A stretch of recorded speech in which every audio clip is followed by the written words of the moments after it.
بسم اللہ الرحمن الرحیم۔ شروع کرتی ہوں اللہ کے بابرکت نام سے جو بڑا مہربان نہایت رحم کرنے والا ہے۔ السلام علیکم۔ کچھ انمول موتی لے کر حاضر خدمت ہوں۔ ہمارے ہاتھوں سے موتی بکھر جائیں تو انہیں سمیٹنا آسان، مگر ہمارے الفاظ سے کسی کی ذات بکھر جائے تو اس کا سنبھالنا ممکن نہیں ہوتا۔ اس لیے کوشش کریں کہ آپ کی وجہ سے کوئی اس اذیت سے نہ گزرے۔ کہہ دو کہ دنیا کی سب سے خوبصورت کتاب قرآن پاک ہے۔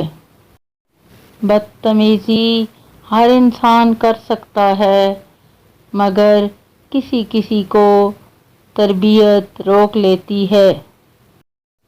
رسول اللہ صلی اللہ علیہ وآلہ وسلم نے فرمایا، جب آپ دیکھیں کہ ایک آدمی کو اس کی برائیوں کے باوجود دنیا میں رزق دیا جا رہا ہے تو سمجھ لیں کہ اس کو اللہ تعالیٰ کی طرف سے ڈھیل دی جا رہی ہے۔ کامیاب لوگ اپنے ہونٹوں پر دو چیزیں رکھتے ہیں، خاموشی اور مسکراہٹ۔ خاموشی مسائل سے دور رہنے کے لیے، مسکراہٹ مسائل کے حل کے لیے۔